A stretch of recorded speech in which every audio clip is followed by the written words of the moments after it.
இன்றைய சிறப்பு விருந்தினர் அவர்களை கௌரவிக்கிறதுக்காக நம்மளது மத்திய பீடத்தோடைய ஞானாசிரியர் சேதுமாதவன் ஐயா அவர்களை வரவேற்கிறோம். நம்மளுடைய சிறப்பு விருந்தினரை பற்றிய சில குறிப்புகள்.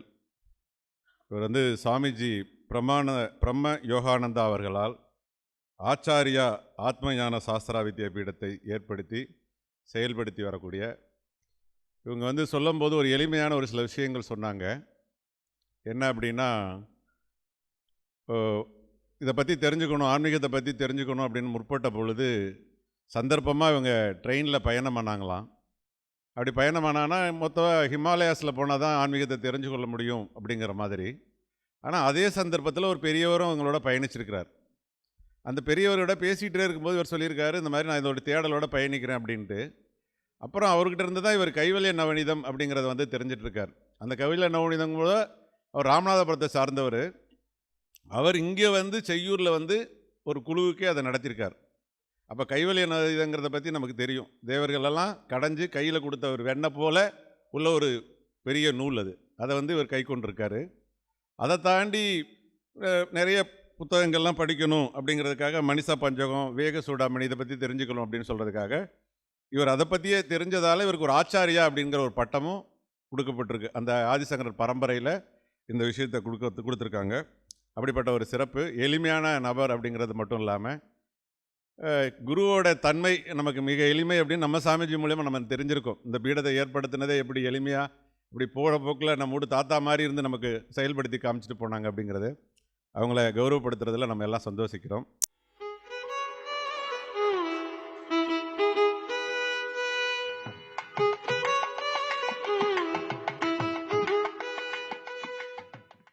ஓம் ஸ்ரீ குருப்யோ நமஹ, ஸ்ரீ மாத்ரே நமஹ.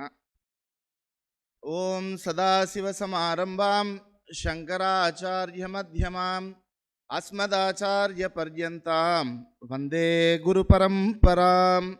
ஸ்ருதி ஸ்மிருதி புராணானாம் ஆலயம் கருணாலயம் நமாமி பகவத்பாத சங்கரம் லோகசங்கரம். சங்கரம் சங்கராச்சார்யம் கேசவம் பாதராயணம் சூத்ரபாஷ்யக்ருதௌ வந்தே பகவந்தௌ புனః புனः. ஈஸ்வரோ குருராத்மேதி மூர்த்திபேத விபாகினே व्योमवत्याप्तदेहाय दक्षिणामूर्तये नमः. ओम गुरुब्रह्मा गुरुर्विष्णु गुरुर्देवो महेश्वरः गुरुरेव परं ब्रह्म तस्मै श्री गुरवे नमः. ओम नमः प्रणवार्थाय शुद्धज्ञानैकमूर्तये निर्मलाय प्रशान्ताय தட்சிணாமூர்த்தயே நமஹ. தஞ்சமாம் என் குருவே தான் அவரோடு ஆனவரே, வஞ்சம் அகற்றும் ஓர் வல்லவரே, விஞ்சயனும் மெய்ஞானம் தந்து உயர்ந்த மெய்ப்பொருளோடு ஆக்கியம்மை அஞ்ஞானம் தாக்காதருள். திரு அருளே குரு அருளே சரண் சரண் சரண். தத்துவஞானி தவஞானி ஞான தந்தை பரஞ்சோதி ஜிபி ஞானஒளி மகான் அவர்களினுடைய அகண்டாகாரத்தின் 6ஆம் திருநாள் மகோத்சவத்தில் கலந்து உரையாடுவதில் அடியேன் மட்டற்ற மகிழ்ச்சி அடைகின்றேன். உங்கள் அனைவரையும் நான் வணங்குவதிலும் உங்கள் அனைவரையும் நான் நமஸ்கரிப்பதிலும் மிகவும் ஆனந்தத்தையும் சந்தோஷத்தையும் அடைகின்றேன். எனக்கு இங்கே சில குறிப்பு கொடுக்கப்பட்டு இருக்கிறது. இந்த தலைப்பின் கீழ் நீங்கள் பேசினா நல்லா இருக்கும் அப்படின்னு சொல்லிட்டு என்னை கேட்டுன்றபடினால இந்த விழாவினுடைய முத்தாய்ப்பு எது அப்படின்னு சொன்னால் குருவினுடைய ஐக்கிய தினம். ஸோ அதில் ஐக்கிய தினத்தை நான் விட்டுடுறேன். ஏன்னா அவங்க எப்பயுமே அப்படியே இருக்கிறவங்க தான். குரு அப்படின்ற வார்த்தை எடுத்துட்டு அவரினுடைய மகிமையை பற்றி இந்த நல்ல நாளில் பேசுகிறதுக்கு அடியேனுக்கு திருவுளம் பூண்டிருக்கு. இந்த வாய்ப்பை நல்கிய மலைக்கோடி கலாபீடம் ட்ரஸ்டீஸ், ஏனைய பரஞ்சோதி மகான் ஜிபி ஞானஒளி மகான் அவர்களினுடைய அனைத்து அங்க ஆசிரமத்தின் நிர்வாகத்தினர் அனைவருக்கும் அடியேனுடைய நமஸ்காரத்தை தெரிவித்துக் கொள்கிறோம். அப்ப குரு அப்படின்னா யார் அப்படின்ற அந்த தத்துவத்தின் கீழ் குரு மகிமா அப்படின்ற தலைப்பின் கீழ் நம்ம இப்போ பார்க்க போகிறோம். பிரம்மானந்தம் பரமசுகதம் கேவலம் ஞானமூர்த்திம் துவந்துவாதீதம் ககன சதுர்ஷ்யம் தத்துவமஸ்யாதி லட்சியம் ஏகம் நித்யம் விமலம் அச்சலம் சர்வதி சாட்சிபூதம் பாவாதீதம் திரிகுணரகிதம் சத்குரும் தம் நமாமி. இந்த அகண்டாகாரம் அப்படின்றது வேற இல்லை, பிரம்மானந்தம் அப்படின்றது வேற இல்லை. குருஸ்தோத்திரத்திலேயே முதல் வார்த்தை முதல் ஸ்லோகமே என்ன அப்படின்னாக்கா, அகண்ட மண்டலாகாரம் வியாப்தம் ஏன சராச்சரம் தத்பதம் தர்ஷிதம் ஏன தஸ்மை ஸ்ரீ குரவே நமஹ. அகண்டம் அப்படின்னாக்க பிளவுபடாததுன்னு அர்த்தம். பிளவுபடாதது அப்படின்னு சொன்னாக்க சத்தியம் அப்படின்னு அர்த்தம். சத்தியம்னா எது அப்படின்னாக்க வேதம் சொல்றது சத்தியம் அப்படின்னா அபாத்தியம் சத்தியம். எது ஒன்றை தள்ளி தள்ளி தள்ளி விட்டு இறுதியாக எது ஒன்றை பிரிக்க முடியாததோ அது சத்தியம், அபாத்தியம் சத்தியம். அப்ப கொஞ்ச நேரத்துக்கு முன்னாடி ஐயா அவங்க பேசினாங்க, இந்த உலகத்தினுடைய தோற்றத்தினுடைய விஷயத்தை மகான் அவர்களால் உபதேசிக்கப்பட்ட அந்த சிஸ்டமேட்டிக்கை சொல்லின்னு வந்தார். அதில் சத்தியம் அப்படின்றதும் பிரம்மம் அப்படின்றதும் இறைவன் அப்படின்றதும் இந்த அகண்டாகாரம் அப்படின்றதும் எல்லாம் ஒன்று தான். ஆதியிலே எது இருந்தது அப்படின்னு சொன்னாக்க இந்த சத்தியம் மாத்திரமே இருந்தது. தைத்திரிய உபனிஷத் சொல்லுது, ஏதஸ்மாத் ஆத்மனஹா ஆகாச சம்பூதஹ ஆகாசாத் வாயுஹு வாயு ஆபஹ ஆபஹ அக்னிஹி அக்னி தேஜஹ தேஜஹ இங்கே ஸ்தாவரம் ஸ்தாவரஹ அன்னம் அன்னாத் புருஷஹ அப்படின்னு சொல்லிட்டு சொல்லுது. இதே தான், இது வேற இல்லை. இப்போ ஐயா சொன்ன நம்மளுடைய ஞான ஒளி மகான் அவர்களால் தன்னுடைய குருவால் உபதேசிக்கப்பட்ட அந்த விஷயத்தை சொன்ன விஷயம் வேற இல்லை. நான் இங்கே முதல்ல ஃபஸ்ட்டு இந்த ப்ரிமிசஸ்குள்ளே வந்தபோது எனக்கு இந்த இடத்துல நான் ஆரம்ப காலத்தில் இது கற்றச்ச நான் வந்திருந்தேன். நான் ஒரு துர்பாகியசாலி. இந்த மகானை என்னால் அப்பொழுது தரிசிக்கப்பட முடியவில்லை. வந்தேன். அதுக்கப்புறம் வெகு நாட்கள் கழித்து சுவாமி அவர்கள் இங்கே ஐக்கியமானது பிறகு இந்த ப்ரிமிசஸ்குள்ளே உள்ளே என்ட்ராகும் போதே எனக்குள்ள ஒரு மனசு அந்த ரமணாசிரமத்துக்கு உள்ளே போகும்போதே மனம் எப்படி மௌனத்தை அதுவே எடுத்துக்கொள்ளுகிறதோ, மௌனத்தால் மனம் எப்படி ஈர்க்கப்படுகிறதோ, எப்படி மனதில் ஒரு சாந்தமும் பிரசாந்தமும் ஏற்படுகிறதோ, அப்படி இங்கே உள்ளே வருகின்ற பொழுது அந்த தன்மை உண்மையில் நிச்சயமாக அடியேனுக்கு மிக இல்லை பொய்யில்லை, இது உண்மையாக எனக்கு ஏற்பட்டது. அப்பொழுதிலிருந்தே எனக்கு ஒரு ஈர்ப்பு. எனக்கு இந்த இடத்தில் வேத சம்பந்தமான சிபிரங்கள் நடத்த வேண்டும் என்று ஒரு 2 வருடத்திற்கு முன்னால் இங்கே எல்லா ட்ரஸ்டீஸ் கையிலும் இங்கே இருந்த ஒரு கையில் நம்ம கேட்டோம். நாங்கள் எங்கள் குழுவில் நாங்கள் பேசிட்டு அதுக்கப்புறம் சொல்கிறேன் அப்படின்னு சொன்னாங்க. ஒரு வருடம் கழிந்தது. ஒரு வருடத்திற்கு பிறகு அதுக்கப்புறமா அழைப்பு வந்தபோது இங்கே முதல் அடியேன் 2 நாள் சிபிரமாக எடுக்கப்பட்ட வகுப்பு விவேக சூடாமணி. அதுவும் அதில் முக்கியமான தலைப்பு என்ன அப்படின்னு சொன்னால், அதில் அவர் நிர்விகல்பக சமாதியை பற்றி சொல்கிறார்.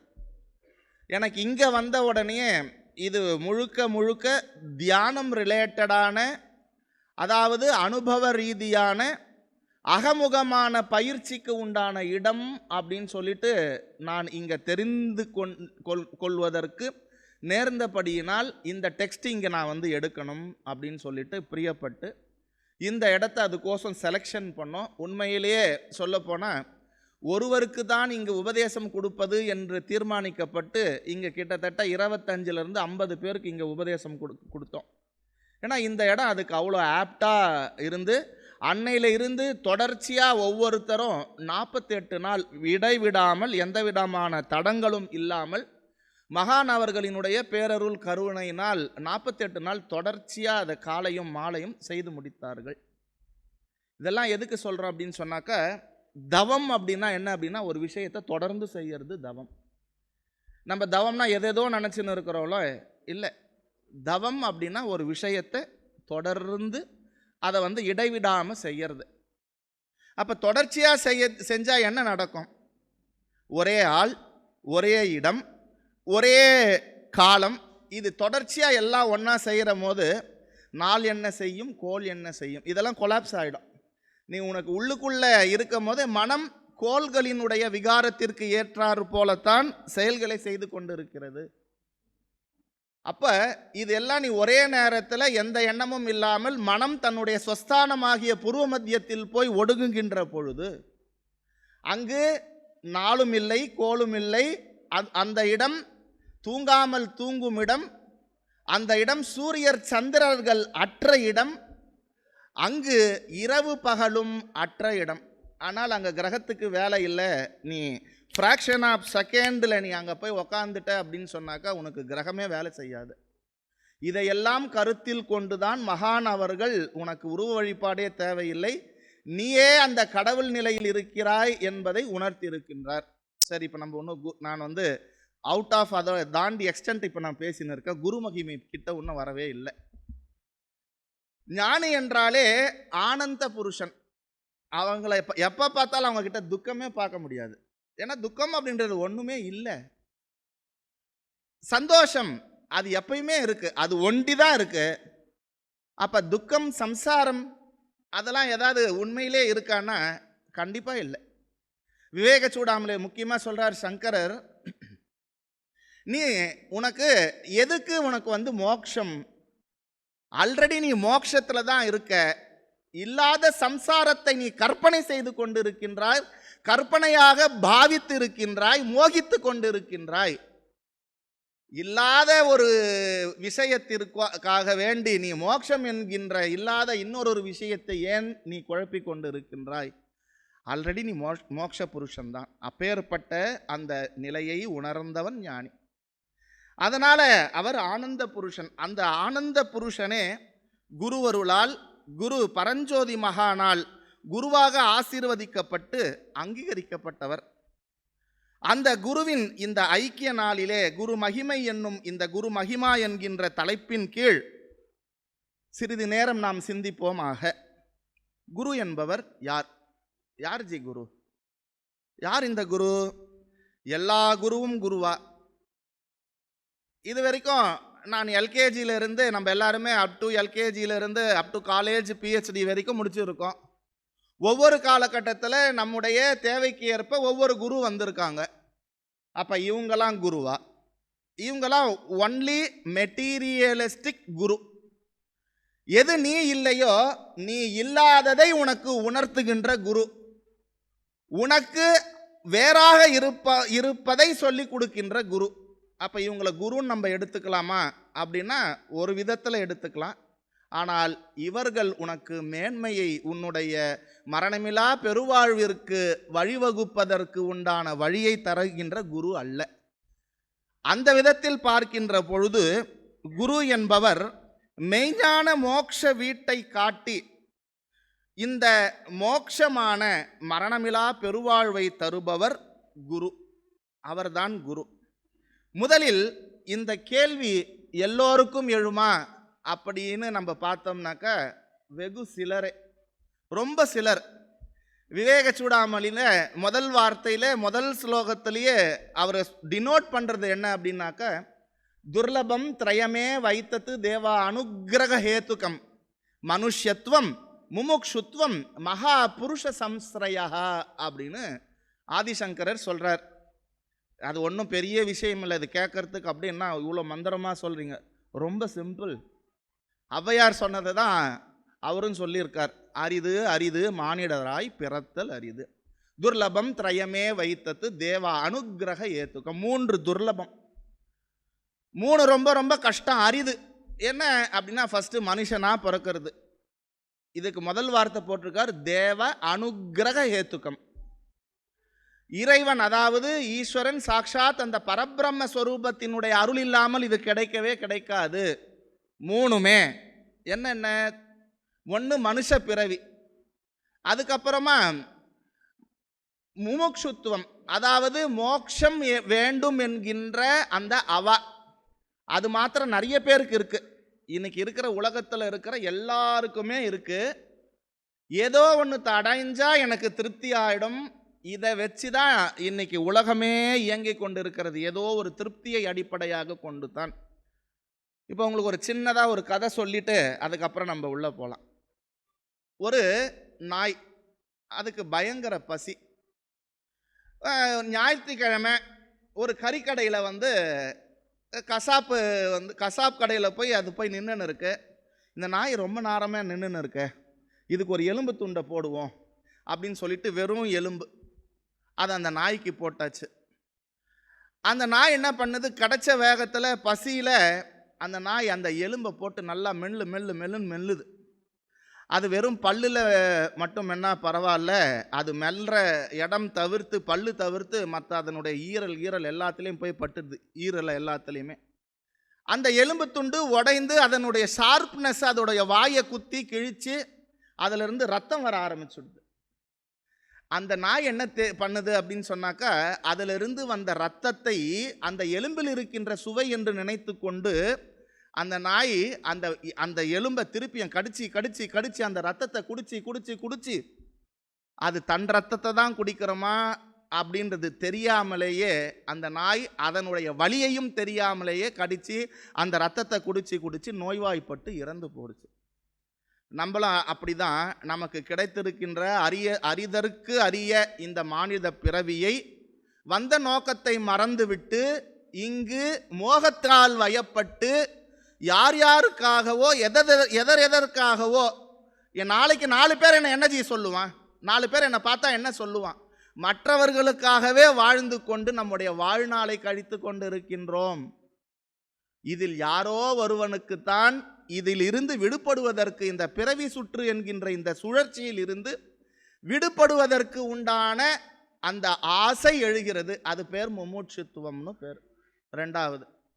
3வது இருக்கே, அதுதான் ரொம்ப ரொம்ப முக்கியம். இது மாத்திரம் இல்லாமல் நீ போகாத ஊருக்கு, நீ எந்த ஊருக்கு போறனே தெரியாத நீ எந்த பஸ்ஸில் ஏறி உக்காருவ, எந்த கண்டக்டர் உனக்கு என்ன டிக்கெட் கொடுப்பார், பஸ்ஸில் கூட ஏறி உக்காந்துட்ட, ஜி எந்த ஊருக்கு போறீங்க, அதான் ஜி எனக்கு தெரியல, நான் எங்கே போகிறதுன்னு தெரியல. கண்டக்டர் இல்லைம்மா கொஞ்சம் இறங்கிடுங்க, அடுத்த பேருக்கு நான் டிக்கெட் கொடுக்கணும், சீட்டு வேணும், தயவுசெய்து இறங்கிடுங்கன்னு. அப்பொழுது உன்னை வழி நடத்துவதற்கு மகா புருஷ சம்ஸ்ரயா, பெரியோர்களினுடைய சேர்க்கை, சத்சங்கம். அதுவும் சத்சங்கம் அப்படின்னு சொன்னால் நமக்கு இப்போ இருக்கிற மீடியா குருக்கள் இல்லை, 1 to 1 பார்க்குற குரு தான் நமக்கு தேவை. அப்போ தான் உன்கிட்ட இருக்கிற குறை என்ன, உன்னிடம் இருக்கின்ற அகங்காரம் என்ன, எது உனக்கு தடையாக இருக்கிறது, எது உன்னுடைய மேன்மைக்கு தடையாக இருக்கிறது அப்படின்றத கண்டுபிடிச்சி உனக்கு உன்னை காண்பிப்பார்.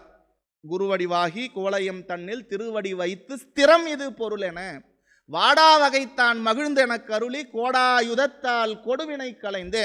இப்போ இதெல்லாம் பாடுறேன்ல, இப்போ இவர் சொன்னதிலிருந்தே நான் அந்த கனெக்ஷன்ஸை திருப்பி இப்போ நான் கொடுக்க போகிறேன். தத்துவ நிலையும் தந்து எனை அந்த வித்தக விநாயக விரைக்கழல் சரணே. எனக்கு முக்கியம் தத்துவம், ததுத்வம், நீயே அது அப்படின்ற விஷயம். யார்? என்னை எனக்கு அறிவித்து முன்னை வினையின் முதலை கலைந்து வாக்கும் மனமும் இல்லாமனோலயம் தேக்கியே எந்தன் சிந்தை தெளிவித்து இருள் வெளி இரண்டிற்கும் ஒன்றிடம் என்ன அருள் தரும் ஆனந்தத்தை அழுத்தி என் செவியில் எல்லையில்லா ஆனந்தம் அளித்து அல்லல் கலைந்தே அருள் வழி காட்டி சத்தத்தின் உள்ளே சதாசிவம் காட்டி சித்தத்தின் உள்ளே சிவலிங்கம் காட்டி அணுவிற்கு அணுவாய் அப்பாலுக்கு அப்பாலாய் கணுமுற்று நின்ற கரும்புள்ளே காட்டி வேடமும் நீரும் விளங்க நிறுத்தி கூடுமை தொண்டர் குழாத்துடன் கூட்டி 5 கரத்தின் அரும்பொருள் தன்னை நெஞ்சகரத்தின் நிலை அறிவித்து தத்துவ நிலையும் தந்து என ஆண்ட வித்தக விநாயக விரைகழல் சரணே. இது எவ்வளோ பெரிய ஞானம்! ஆனால் தெரியாமையே எல்லாரும் விநாயகர் அகவல்னு சொல்லிட்டு விநாயகர் சதுர்த்தி அன்னைக்கு மட்டும்தான் பாடுவாங்க. மற்ற நேரம்லாம் அதை என்னவோ ஏதோன்னு சொல்லிட்டு அர்த்தம் தெரியாமல், அதனுடைய ஆழம் புரியாமல், அதனுடைய உண்மை புரியாமல் போயின்னு இருப்பாங்க.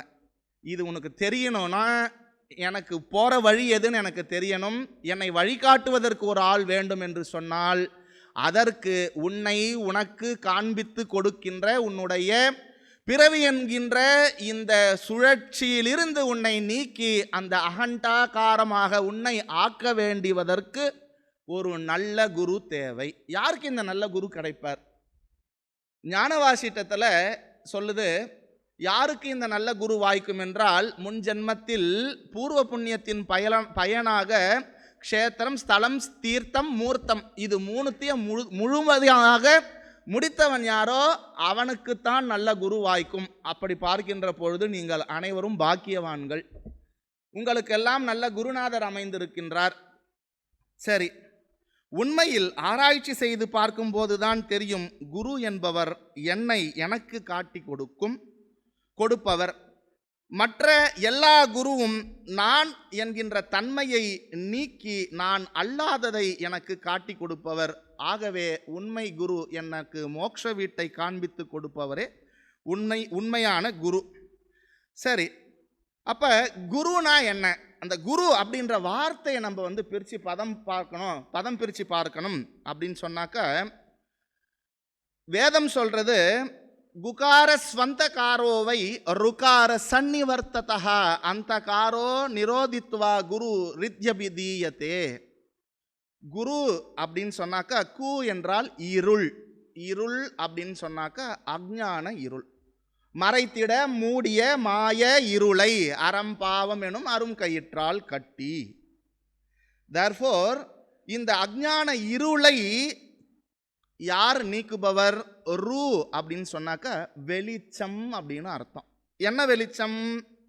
அவர் ஞானம் என்கின்ற அந்த ஞான ஒளியை நமக்கு கொடுத்து அஞ்ஞானமான இருளை நீக்குபவர் அவர்தான் குரு. தேர்ஃபோர் இந்த அஞ்ஞானமாகிய இருளை நீக்கி ஞான ஒளி வெளிச்சத்தால் அறிவு தந்து தன்னை எனக்கு எது மறைச்சிருக்கு? கொஞ்ச நேரத்துக்கு முன்னாடி ஐயா சொன்னார், பஞ்சகோஷத்தை பற்றி சொன்னார். கவர் நான் என்கின்ற ஆத்மாவை அன்னமய பிராணமய மனோமய விஞ்ஞானமய ஆனந்தமயம் என்கின்ற இந்த உரைகளால் எனக்கு மோகம் என்கின்ற மறைப்பால் மறைக்கப்பட்டு இருக்கிறது. உண்மையில் அகம் ஆத்மா, அகம் சச்சிதானந்த பரபிரம்ம ஸ்வரூபம் நான். என்னை இந்த திரைகளாக இந்த 5 திரைகள் என்னை மறைத்து இருக்கிறது, இது கவர் பண்ணியிருக்கு. இந்த கவரை யாரு நீக்கிட்டு தோபர்ப்பா இதான்ப்பா நீ இதுதான்ப்பா நீ தேடின்னு இருக்க பொருள். நான் கழுத்திலே செயின் போட்டுட்டு அந்த செயினை தெரியாமையே நான் பான்னு தொலைச்சிட்டேன் தேடினே இருக்கேன். அந்த செயின் என்கிட்ட இருந்து எங்கேயுமே போகலை. ஆனால் அந்த அறியாமை எனக்கு தெரியாமல் ஒருத்தர் நீ என்ன லூஸா, நீ கழுத்துலையே போட்டு நீ எங்கெங்கேயோ தேடின்னு இருக்கிறிய, ஆட்டை தோளில் போட்டுன்னு தேடின்னு இருக்க மாதிரி தேடின்னு இருக்கிறிய. இப்படி உன்னை யார் உனக்கு எளிமையாக காண்பித்து கொடுப்பார்? சுற்றுப்பாதெல்லாம் இல்லை, மொத்தமாக நீ அதை பண்ணு இதை பண்ணு இப்படி பண்ணு அப்படிலாம் இல்லை, டைரெக்டாக சொல்கிறேன். ஏன்னா புத்தகத்தை எல்லாம் உங்களுக்கு நான் ப்ரெசன்ட் பண்ணணுன்றதுக்காகவே இவங்க ஒரு பை ஃபுல்லாக புக்கு கொடுத்தாங்க. இதை நான் எப்பப்பா நான் தேடி படித்து நான் இப்போ இதிலேருந்து நான் என்னதான்ப்பா நான் சொல்கிறது? ஏன்னா உண்மையை நான் ஒத்துக்கிறேன், எனக்கு மகானை பற்றி எனக்கு அவ்வளவோ அறிவு இல்லை. அதுக்கோசம் கூப்பிட்டாங்கன்னு நம்ம அது எனக்கு வாய்க்கு வந்ததெல்லாம் நான் பேசக்கூடாது, அதுவும் தப்பு. அதனால் அவர் ஆராய்ச்சி பண்ணணும் அப்படின்னு சொன்னாக்கா, ஒரு ஞானியை பற்றி தெரிந்து கொள்ள வேண்டும் என்றால் அவர் எழுதிய புத்தகத்தை தெரிந்து கொண்டால் அந்த ஞானியை முழுக்க நாம் தெரிந்து கொள்ளலாம். அவர் எந்த நோக்கில், எந்த நிலையில், ஏன், எதற்காக. நாம் 10ஆம் பதிசராக ஒரு புக் எடுத்து சென்டர் ஆஃப் த போர்ஷனில் ஏதோ ஒன்றத்தை படிச்சுட்டு அவர் எக்ஸாம்பிள் கோசம் அது கூடாதுன்றதை சொல்லியிருப்பார். நான் அந்த சென்டர் ஆஃப் த போர்ஷன் மட்டும் எடுத்துட்டு அவர் அதை தான் சொல்லியிருக்காரு இந்த புத்தகத்தில்னு சொல்லக்கூடாது, அதுவும் தப்பு, அதுவும் அறக்குறை. உண்மையான ஞான தேடுதலில் இருப்பவர்கள் அந்த புத்தகத்தினுடைய ஆரம்பத்தில் அனுக்கிரக பாஷணம் முதல் don't judge the book from its cover. ஒரு அற்புதமான இது. நீ வெறும் புக்கை பார்த்துட்டு நோட்டை பார்த்துட்டு இதில் இவர் இன்னும் மலை ஏறார், இதை நீ பிரித்து பார்த்தாதானே இது உள்ளே இருக்கிற விஷயம் என்னன்னு தெரியும். அதுக்கோசம் இதில் என்ன சொல்லியிருப்பார், நம்மளா ஒரு யூகம் பண்ணுறது இல்லை. குருவோடைய தத்துவம், இந்த ஞானத்தோடைய தத்துவம் நம்மளுடைய அனுபவத்திலேருந்து நம்ம எடுத்துட்டோம் அப்படின்னு சொன்னாக்கா நம்முடைய அறிவுக்கு உட்பட்டு தான் இருக்கும். நீ என்ன தெரிஞ்சுட்டியோ அதை வச்சு தான் நீ அதை பார்ப்ப. உன்னுடைய சொந்த அனுபவத்தில் என்ன இருக்கோ அந்த அற்ப அறிவை வச்சு தான் அந்த பேரறிவை பார்ப்ப. அப்போ ஒரு ஞானியை பற்றி நாம் தெரிந்து கொள்ள வேண்டும் அப்படின்னாக்க, உங்களுக்கு சின்னதாக ஒரு எக்ஸாம்பிள் சொல்கிறேன்னே. கோவிலாவது ஏதடா குளங்களாவது ஏதடா, கோவிலும் குளங்களும் கும்பிடும் குலாமரே. கோவிலும் மனத்துள்ளே குளங்களும் மனத்துள்ளே, ஆவதும் அழிவதும் இல்லை இல்லை இல்லையே, சிவவாக்கியரோட விஷயம். அப்போ நான் என்னுடைய சின்ன வயசில் நான் முதல்ல எடுத்து பார்த்தது அதுதான். அவரே சொல்லிட்டார், அவ்வளோ பெரிய சித்தர் சொல்லிட்டார், கோவிலும் இல்லை குளங்களும் இல்லை. நான் 2 வரியை மட்டும் எடுத்துனேன், மீதி இருக்கிற பின்னாடி இருக்கிற வரியை விட்டுட்டேன், பார்க்கல. அதுக்கப்புறம் குரு பரம்பரை, அந்த குரு தான் எனக்கு இதை விளக்கி சொன்னாங்க. அப்படி இந்த விஷயத்தில் நம்ம ஏதோ ஒன்று எடுத்துக்கல, நான் ஃபுல்லாக ஆராய்ஞ்சு பார்த்துட்டு அதில் முக்கியமான டிப்ஸ் மட்டும் உங்களுக்கு எடுத்து கொடுக்கணும். உங்கள் எல்லாரையும் இரு கரமோடு நான் வேண்டி விருங்கி நான் கேட்டுக்கிறேன். எனக்கு ஒரு மரியாதை செய்யணும் அப்படின்னு சொன்னாக்கா, எனக்கு இப்போ சால்வை போத்தனதெல்லாம் கூட மரியாதை இல்லை. அங்கே வெளியே அடுக்கி வச்சுருக்காங்களே அந்த புக்கு, தயவு செய்து எல்லோரும் உங்களுடைய நேரத்தை அதுக்கு கொடுத்து தயவு செய்து படித்து முடிச்சிருங்க. அது நீங்கள் எனக்கு பண்ணுகின்ற பெரிய தட்சணை. நீங்கள் எனக்கு 1 கோடி ரூபாய் கொடுத்தா கூட எனக்கு அது வேஸ்ட்டு தான்.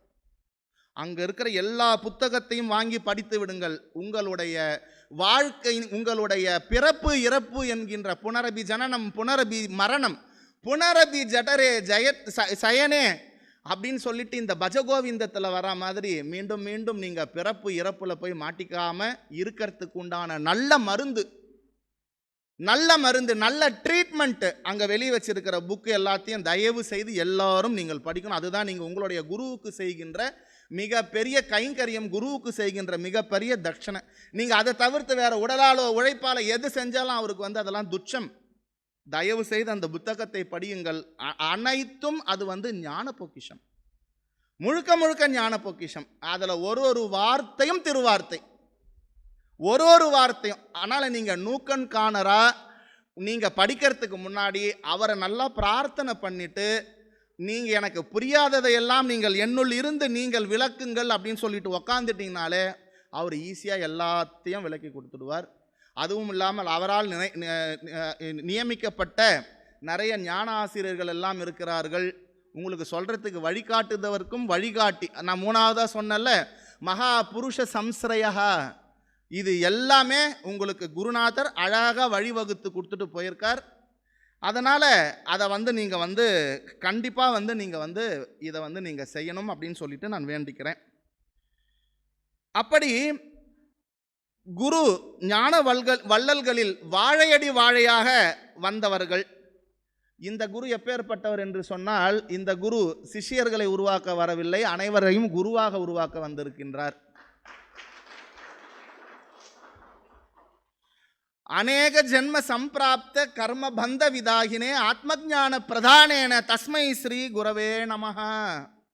இந்த குரு எப்பேற்பட்டவர் தெரியுமா? அநேக ஜென்ம சம்பிராப்த, நான் பல கோடி ஜென்மமா எவ்வளோ நான் பிறப்பு எடுத்திருக்கேன், எல்லா பிறப்பும் பிறந்திழைத்தேன் என் பெருமான், மெய்யே உன் பொன்னடிகள் கண்டு இங்கு வீடுற்றேன்.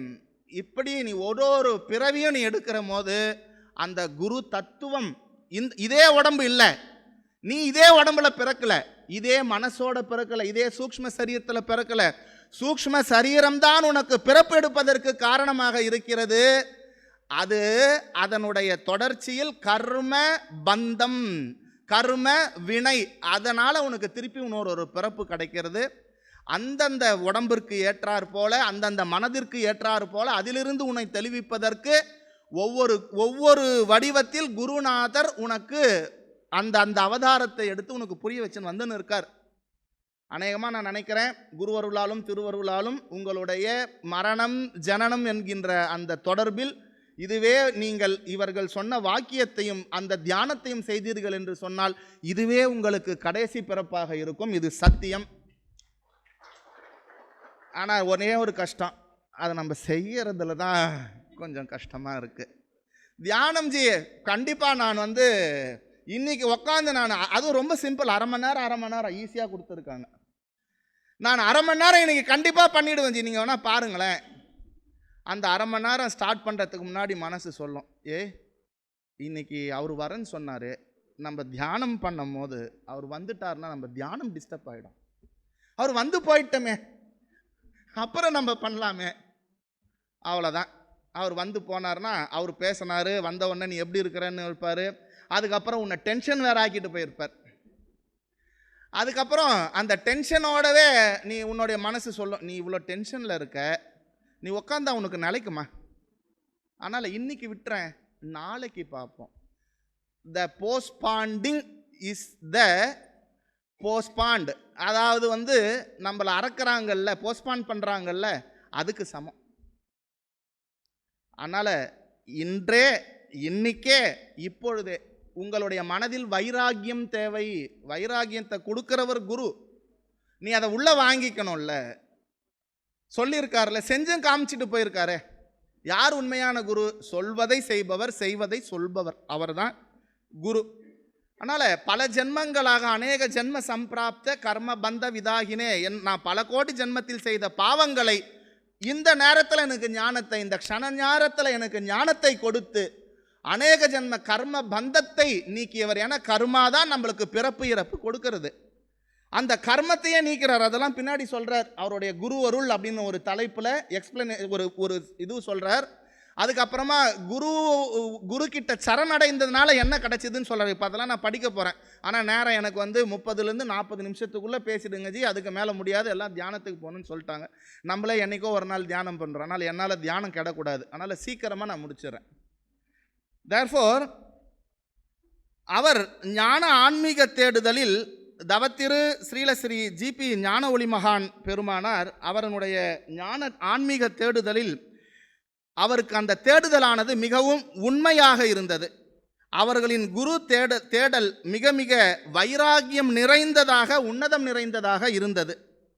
ரமணருக்கு திருவண்ணாமலை அப்படின்னு அந்த ஒரு வார்த்தை காதில் விழுந்த உடனேயே எல்லாத்தையும் விட்டுட்டு இருக்கிற கடுக்கனை கூட அவுத்து கொடுத்துட்டு அதுலேருந்து காசை வாங்கினு எப்படி பவழமலை குன்றில் திருவண்ணாமலையில் போய் உக்காந்தாரோ அதுபோல அது அவருக்கு அந்த வார்த்தை ஞான திறவுகோலாக இருந்தது. அது மாத்திரம் இல்லை, அவருக்கு ஒரு டெத் எக்ஸ்பீரியன்ஸ், மரண அனுபவம், அவருடைய ஞான உதயத்திற்கு அது இருந்து இந்த உலகத்தில் இருந்து வைராக்கியம் கிடைப்பதற்கு அது வழிவகை செய்தது.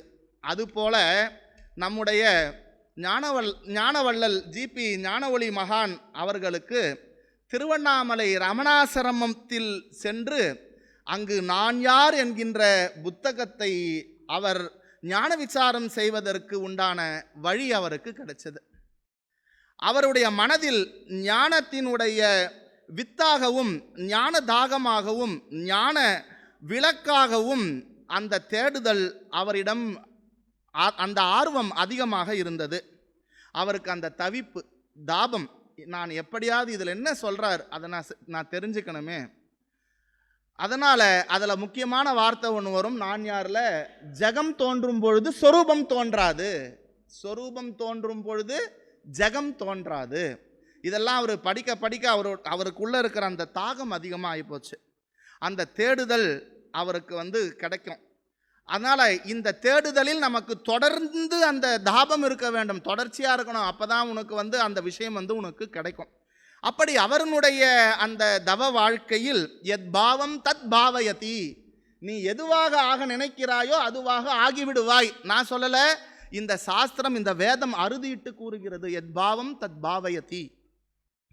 அந்த வார்த்தைக்கு இணங்க அவரினுடைய ஆர்வமோ அவருடைய தேடுதலோ உண்மையாக இருந்தபடியினால்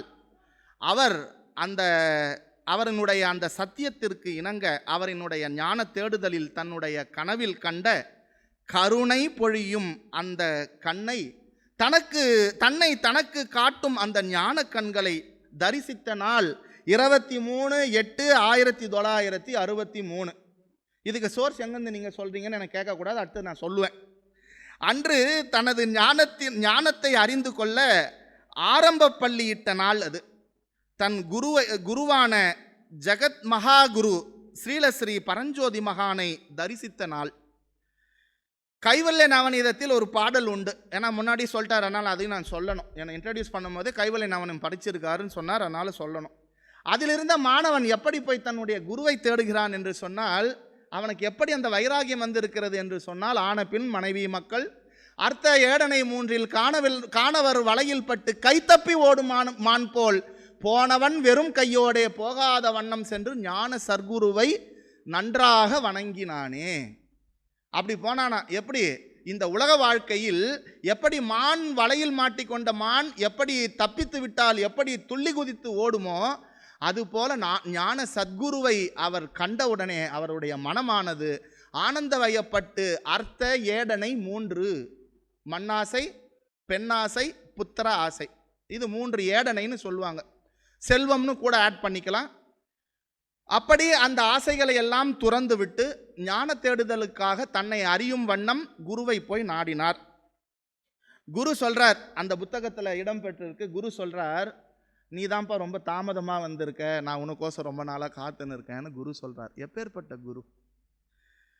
குரு ஆனந்த பாஷ்பத்தை காட்ட கைவல்ய நவநீதத்தில் அடுத்த பாட்டு வரும். அந்த மாணவன் போய் நின்ன உடனே, வாராய் தன்மகனே, மறந்தவன் பிறந்து இறந்து தீராத காலநேமி பிரமையில் திரிவன் போதும். எப்படி திரிகிறானா? சுழற்காற்று உற்ற சத்தை போல பிரமையில் திரிவன் போதும். தன்னைத்தான் அறியும் அறிவு அவ்வளவுதானே. நீ ஏன் இவ்வளோ கஷ்டப்படுற? ரொம்ப சிம்பிள்ப்பா, ரொம்ப சிம்பிள். என்ன அது ரொம்ப சிம்பிள்? உன்னை நீ தெரிஞ்சுக்கணும், அவ்வளோதான் ரொம்ப சிம்பிள். ஏன் எனக்கு தெரியாதா? என்னை பற்றி தோதான் நான் இருக்கிறேனே, என்னை பற்றி தெரியாதா? தன்னையும் தனக்கு ஆதார தலைவனையும் கண்டானேல். அதில் ஒரு வார்த்தை போட்டிருக்காரு, தன்னையும் தனக்கு ஆதார தலைவனையும். அப்படி உனக்கு ஆதார தலைவனாக இருக்கின்ற உன்னை உனக்கு காண்பித்து கொடுப்பவர் குரு. அப்பேற்பட்ட அந்த ஞானத்தை ஞான உபதேசத்தை நல்கினார். அதோடு மட்டுமல்ல, 13/1/1965 அன்று பரஞ்சோதி மகான் அவர்கள் தன்னுடைய சீடனை குருவாக பக்குவம் அடைய செய்து, இனி நீயும் இந்த உபதேசத்தை உலகோருக்கு செய்யலாம் என்று ஜிபி ஞான ஒளி மகானை நியமித்து, அதோடு மட்டுமல்லாமல் ஞான ஒளி ஞானங்களுக்கெல்லாம் ஞானி என்று தன் குருவை, அதாவது குருவாகிய பரஞ்சோதி மகானால் இவர் அருளப்பெற்ற மிகப்பெரிய தீர்க்கதரிசி. இவருடைய புகழாரம், இவருடைய ஆசீர்வாதம் இந்த குருவால் இவருக்கு செய்விக்கப்பட்டது. இது எந்த இடத்துலேருந்து எடுத்து சொல்கிறீங்க அப்படின்னாக்கா, தெளிவு குருவின் திருமேனி திருவார்த்தை கேட்டல் என்கின்ற புத்தகத்தில் பக்கம் 6-7 இந்த குறிப்பானது அடியேன் எடுத்திருக்கின்றேன். முடிந்தால் அதை பாருங்கள். அதோடு குருமகா சன்னிதானம் ஜிபி ஞான ஒளி மகான் அதோடு நிற்கவில்லை. தான் பெற்ற இன்பம் பெருக இவ்வையகம். அதனால தான் ஒரு சந்தோஷம் சந்தோஷம் சந்தோஷம் எல்லாத்துக்கும் சந்தோஷத்தை வாரி வழங்கிட்டு போயிட்டார். அவர் தான் பெற்ற இன்பம் பெருக இவ்வையகம் என்று தனது குருவிடம் இருந்து பெற்ற அந்த ஆக்ஞையின்படியில், குரு சும்மா இல்லை, அநேக ஜென்ம சம்பிராப்த. யார் குரு? உண்மையான குரு யார்? யார் நமக்கெல்லாம் குருவாக தோன்றி இருக்கிறார்? ஈஸ்வரோ குரு ஆத்மேதி மூர்த்தி பேத விபாகினே ஆத்மஜான பிரதானயன தஸ்மை ஸ்ரீ குரவே நமஹ. அந்த ஈஸ்வரன் வேறு இல்லை, சாக்ஷாத் அந்த பரபிரம ஸ்வரூபம் வேறு இல்லை, இங்க குரு வேறு இல்லை, 2 பேரும் ஒன்று தான். ஏனென்றால் அந்த தத்துவமே இறங்கி உனக்கு உபதேசிக்க வந்திருக்கிறது. அப்பேற்பட்ட அந்த குரு, அவர் தன்னுடைய குருவினுடைய ஆக்ஞைப்படி, அப்படின்னா யார்? இறைவனுடைய ஆக்ஞைப்படி அவர் தன்னுடைய அனைத்து ஞானத்தையும் அனைவருக்கும் தானம் செய்வதற்காக பல பல சத்சங்கங்கள், பல பல பீடங்களை அமைத்து தன்னுடைய அந்த ஞானத்தை ஸ்தாபிதம் செய்து வைத்திருக்கின்றார். புத்தகம் அப்படி பார்க்கும்போது அவர் சத்சங்கம் என்ன தான் எடுத்திருப்பார் அப்படின்னு பார்க்குறச்ச, சத்சங்கம் தொகுப்பு 1 அந்த புத்தகத்தில் 13வது பக்கத்தில் கேள்வி 9வது கேள்வியில் தன்னறிவு மெய்யறிவு என்றால் என்ன அப்படின்னு ஸ்ரீடன் ஒருத்தவன் அவர்கிட்ட கேள்வி கேட்குறான். தன்னறிவு மெய்யறிவு என்றால் என்ன? அதுக்கு குரு பிரானார் பதில் சொல்றார், தன்னறிவு என்றால் விழிப்பு காலத்தில் மட்டும் இருப்பது. அப்படின்னா என்னஜி அர்த்தம்? எனக்கே புரியல. விழிப்பு காலத்தில் மட்டும் இருக்குதுன்னா நான் பேசுறது நிறைய பேருக்கு கொஞ்சம் தாலாட்டு பாடுற மாதிரியும் இருக்கு. அப்போ விழிப்பு காலத்திலும் இருப்பதுன்னா இப்போ நான் பேசுகிற காலத்திலையும் உங்களுக்கு ஒவ்வொருத்தரினுடைய இண்டிவிஜுவாலிட்டி சுபாவம் இருந்துட்டே இருக்கு. நீங்கள் தனியாக இருக்கும் போதும் இருக்கு. நீங்கள் ஒரு கூட்டமாக இருக்கும் போது அவங்க என்ன நினைப்பாங்க, இன்னைக்கு நான் இந்த சாரி கட்டுன்னு வந்திருக்கேன், நான் மட்டும் இன்னைக்கு யூனிஃபார்மில் வந்திருக்கேன், அவங்களாம் ஒயிட்டில் வந்திருக்காங்களே, எப்படி இது? இதெல்லாம் இண்டிவிஜுவாலிட்டி சோர்சஸ். அப்போ அவர் சொல்றார், இது அகங்காரம், அதாவது சுபாவம், இது எனக்கு மட்டும்தான் இருக்காது அப்படின்னா அதில் சொல்றார், இது எல்லாருக்கும் இயல்பு, இது எல்லாருக்குமே இயல்பு. இது மெய் என்றால் தோன்றுவதும் மறைவதும் மீண்டும் தோன்றி மறைவதுமே இயல்பாக இருக்கக்கூடிய ஒரு தோற்றம். அந்த தோற்றத்திற்கு காரணமாயுள்ளதே மெய்யறிவு. எது தோன்றுவதற்கும், எது மீண்டும் மறைவதற்கும், எது தோன்றி மறைவதற்கும், தோற்றமாக இருப்பதற்கும் எது ஆதாரமாக உள்ள பொருளோ அது மெய்யறிவு அப்படின்னு ரொம்ப சிம்பிளாக சொல்லியிருக்காங்க. திருக்கு திருஷ்ய விவேகம்னு ஒரு டெக்ஸ்ட் வேதாந்த பாடநூல்ல, இது ஒரு டெக்ஸ்ட், திருக்கு திருஷ்ய விவேகம். அதில் சொல்லுது, ரூபம் திருஷ்யம் லோச்சனம் திருக்கு தத்ருஷ்யம் திருக்து மானசம் திருஷ்யாதி விருத்தய சாட்சி திருக்கு ஏவ நது திருஷ்யத்தே. திருக்கு அப்படின்னா நம்ம எல்லாருமே கொஞ்சம் திருன்னு பார்க்குறோம். திருக்கு அப்படின்னா காண்பான்னு அர்த்தம். திருஷ்யம் அப்படின்னா காணப்படும் பொருள்னு அர்த்தம். நீ காணப்படும் பொருளாக உன்னை நினைத்து கொண்டு இருக்கின்ற வரைக்கும் உனக்கு சுபாவமானது இருக்கும். எது காண்பானாக, எது அனைத்திற்கும் சாட்சி ஸ்வரூபமாக இருந்து கொண்டு இருக்கின்றதோ, ஏனைய இந்த தோற்றங்களுக்கு எது இருந்து கொண்டும் அந்த தோற்றங்களாகவும் தோற்றங்களுக்கு உள்ளும் தோற்றங்களுக்கு வெளியேவும் தோற்றங்களுக்கு செயல்பாடாகவும் எது இருந்து கொண்டு இருக்கின்றதோ அந்த இருக்கின்ற அந்த சத், இருக்கிறேன் என்கின்ற அந்த சத்ஸ்வரூபமே, அந்த சத்தியமே அனைத்திலும் அறிவாகவும். இப்போ இந்த மைக்கு இருக்கு அப்படின்னா இது இருக்கிறேன்ற இந்த வெளிச்சம், இந்த அறிவு இதுக்கு இருக்கு. இதை தெரிஞ்சுக்கிற அறிவு எனக்கு இருக்கு. எங்கெல்லாம் இருப்பு இருக்கிறதோ அங்கு அறிவுத்தன்மையும் இருக்கும், சைத்தன்யமும் இருக்கும், சித் ஸ்வரூபம். நான் I am not the hall pervaded, I am all pervaded அப்படின்ற ஞானம், அதற்கு பேர் ஆனந்தம். அதுதாங்க சந்தோஷம், வேற ஒன்றும் இல்லை. அதுதான் சந்தோஷம். சந்தோஷம் சொல்கிறோம்ல, இதுதான் I am not a hall pervaded, I am all pervaded தான் சந்தோஷமே. அது எல்லார் இடத்திலும் நீக்கமர நிறைந்திருக்கிறது. நீக்கமர நிறைந்திருக்கின்ற இந்த விஷயம் என்னுடைய சுபாவம் என்கின்ற இண்டிவிஜுவாலிட்டியினால அது மறைக்கப்பட்டிருக்கிறது. தன்னறிவு மெய்யறிவு நான் அவரினுடைய விளக்க உரையிலிருந்து அடியேன் உற்றதும் உணர்ந்ததையும் உங்களுக்கு நான் இப்பொழுது சொல்லுகிறேன். அடுத்தது, இவர் லேசான ஆள் இல்லைங்க. நான் இங்கே இவங்க வந்தவொடனே புதுசில் நீங்கள் அனுபவத்தில் தான் நீங்கள் பேசணும். நான் என்னோடய சத் சங்கத்தில் நான் நீங்கள் பேசும்போது நீங்கள் அனுபவத்தையே பொய்ன்னு சொல்கிறீங்களே, எப்படி அது? எல்லா அனுபவமும் நான் எக்ஸிஸ்டன்ஸ்ன்னு சொல்கிறீங்களே, எப்படி அது அப்படின்லாம் என் கீழே ரொம்ப சதஸ்லாம் நடந்தது. அதுக்கப்புறம் அதுக்கு விளக்கெல்லாம் சொன்னேன். அப்போ இவருனா அனுபவம்னு சொல்லின்னு இருக்காரு. இவருனா வேதத்துக்கு அப்பாற்பட்டவரா, இல்லை வேதத்துக்கு புறம்பானவரா, இல்லை துவைத்தியா? எனக்கு ஒன்றும் புரியலையே. என்னுடைய கேள்விகளுக்கு எல்லாம் 2 நாட்கள் நான் தூங்கலை. இதை தான் விசாரம் பண்ணேன். விசாரம் பண்ணதில் அப்படியே வாரி எனக்கு கொடுத்துன்னு, இந்த கேள்வியா நீ என்னை பார்த்து கேட்ட, இந்தா எடுத்துக்கோ, தோப்பாருன்னு அதில் முண்டக உபனிஷத்து வார்த்தையும் கூறியிருக்கார். காரண காரிய விவேகத்தை இவர் செய்திருக்கிறார் என்று எனக்கு அப்பொழுது தான் புரிந்தது. நான் முண்டக உபனிஷத்தைய மற்ற மடங்கள்லாம் எடுக்காமல், இது மடத்துக்கும் கனெக்ஷன் கிடையாது, வேதாந்த பரம்பரைக்கும் கனெக்ஷன் கிடையாது, நான் எதுக்கு இங்கே என்ன மீறி நான் எடுக்கிறேன்? நானே பைத்தியமா? இல்லை எனக்கு குருநாதர் ஏதாவது கேட்டால் நான் என்ன பதில் சொல்கிறது? இப்போ எனக்கு அத்தாட்சி இருக்கு. இவர் எல்லாமே ஸ்ரோத்ரிய பிரம்மனிஷ்டன் தான், வெறும் பிரம்மனிஷ்டன் இல்லை. இவர் ஸ்ரோத்ரிய பிரம்மனிஷ்டன். ஒரு குருவை தேர்ந்தெடுக்கணும் அப்படின்னாக்க குரு எப்பேற்பட்டவராக இருக்கணும்னா அவருடைய சொந்த அனுபவத்தை, அவர் சோக கருத்தெல்லாம் சொல்கிறவராக இருக்கக்கூடாது. குரு என்பவர் ஸ்ரோத்ரியா பிரம்மனிஷ்டா.